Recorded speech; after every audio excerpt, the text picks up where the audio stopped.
Taking a live look now from Charlotte Douglas International Airport. Well, it's a ruling that could have major impacts on the airline industry in the coming years. A proposal to keep older pilots in the cockpit longer has now been rejected. So our chief transportation correspondent and pilot, May-Kay Beeler, she's got an update on a story that she's reported since September. May-Kay? Yeah, we've been talking about this for a while. We finally have an answer. Well, when is an airline pilot too old to fly?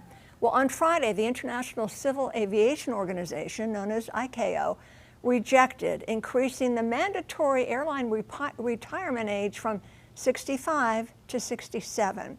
The United States and the organization, part of the United Nations, and regulates international flight, requires pilots to retire when they reach 65.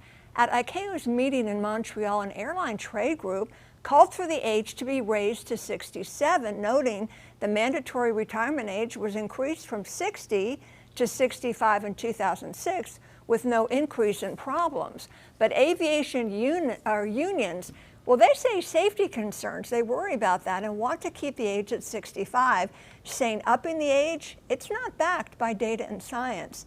The Airline Pilots Association, the largest airline pilots union in the world, representing more than 80,000 pilots, applauded the rejection, citing current medical science does not support a change. The union's president praised ICAO for putting sound policy over politics and focusing on data-driven safety standards. Now listen, the idea of raising the retirement age, it's been tossed around and rejected before.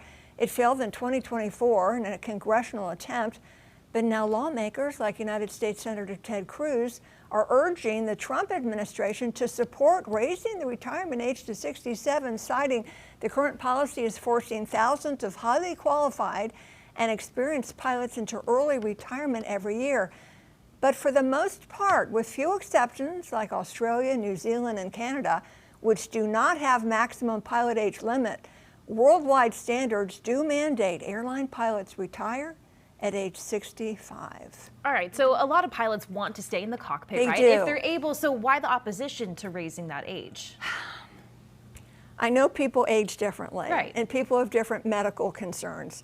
But typically, according to research, as pilots get older, they tend to have more issues. And as pilots get in their 60s, quite a few of them are on medical leave. Not everybody, of course. There's some very healthy 65 and 70-year-old pilots. So this is the rule for now. All right, May-Kay, well, we'll keep an eye on that and see where it goes.